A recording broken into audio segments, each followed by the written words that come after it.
అటువంటి టైంలో దీని మీదన నేను అందరితో మాట్లాడాను, ఎంక్వైరీలు చేశానంటూ అనేక మందిది రాజీనామాలని ఏది తిరస్కరిస్తూ నిర్ణయం తీసుకున్నారు. తిరస్కరించే అధికారం ఉంది స్పీకర్, తిరస్కరిస్తూ నిర్ణయం తీసుకున్నారు. కొంతమందిది ఆమోదిస్తూ నిర్ణయం తీసుకున్నారు. అట్లాగా ఇప్పుడు నడిచేటటువంటి అవకాశం ఉండాలి లెక్క ప్రకారం అయితే కనుక. ఒకటి సార్, నిజంగా వీళ్ళ రాజీనామా వెనక చంద్రబాబు నాయుడు గారు ఇంకొకళ్ళు ఉంటే, రాజీనామా పేరుతో రాజకీయాలు వెనక జగన్మోహన్ రెడ్డి గారు ఉన్నారా? ఇద్దరు మధ్యలో ఈ ఎమ్మెల్సీలతో ఒక రాజకీయ గేమ్ ఏమైనా ఆడుతున్నారా? బేసిక్ గా ఒకటండి, ఇందులో నాకు తెలిసి ఇద్దరు అటు అగ్రనేతలకి సంబంధం లేదు నాకు అర్థమవుతున్నంత వరకు.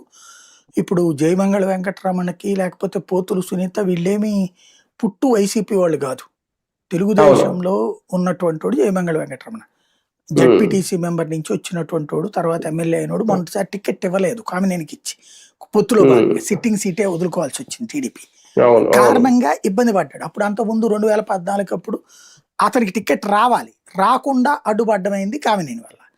మళ్ళీ మొన్నటిసారి గ్యారంటీ అనుకున్నప్పుడు 24 టైంలో ఇవ్వలేదు.